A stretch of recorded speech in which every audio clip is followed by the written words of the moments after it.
ફરી મળ્યા અને આજે આપણે જોવાના છે એક નવી વાર્તા અને વાર્તાનું નામ છે બોલતી પુસ્તકનું રહસ્ય.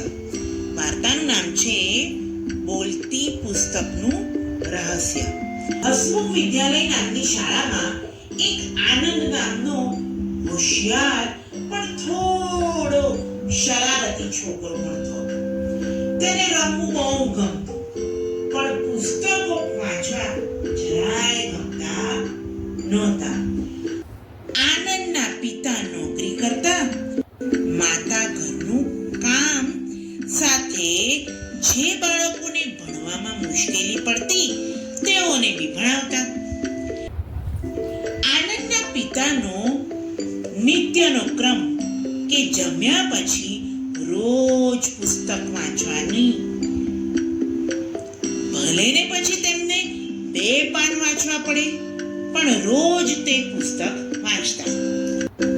દાદા દાદીને પણ પુસ્તકનો ઘણો શોખ, માટે તેઓ માટે ઐતિહાસિક વાર્તાઓ અને તેમની પુસ્તકો લાવતા.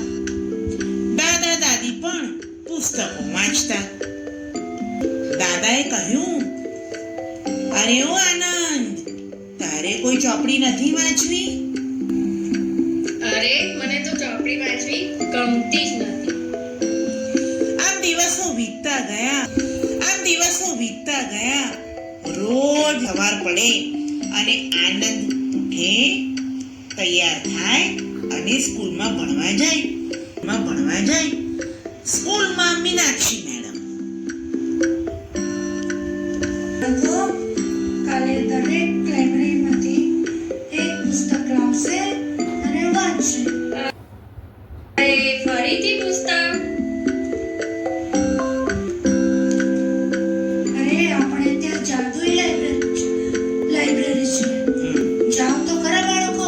ચાલો, લાઇબ્રેરીમાં તો જવું જ પડશે.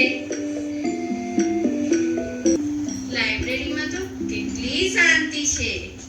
મને ખોલો ને, હું તમને એક સુંદર વાર્તા કહું. અરે આ કોણ બોલ્યું? હું જ છું. જો તમે મને વાંચશો તો હું તમને નવા વિશ્વમાં લઈ જઈશ. એક જંગલ હતું જ્યાં પ્રાણીઓ બોલતા હતા અને બધા જ્ઞાનની વાતો કરતા હતા. એક બુદ્ધિશાળી ઘોડ બોલ્યો, જ્ઞાન વગર જીવન અધૂરું છે. જ્ઞાન વગર જીવન અધૂરું છે. નાની નાની વાતો શીખવાથી મોટું કામ થાય. પુસ્તકોમાંથી કેટલું બધું શીખવા મળે છે. હવે હું દરરોજ પુસ્તક વાંચીશ.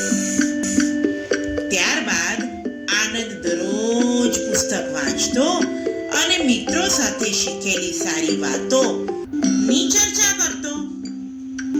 પુસ્તકો આપણા સાચા મિત્ર છે. વાંચનથી જ્ઞાન વધે અને જીવનમાં સફળતા મળે. નાની ઉંમર વાંચવાની ટેવ પાડીએ તો જીવનભર કામ લાગે.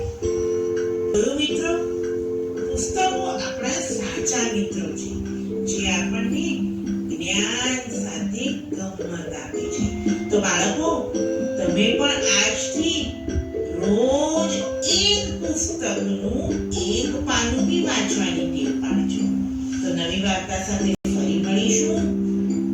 આવજો. જો અમારી ચેનલ આરજેબી કિડ્સ તમને ગમે, એની વાર્તાઓ ગમે, તમારી ચેનલને લાઈક કરજો, શેર કરજો, સબસ્ક્રાઇબ કરજો.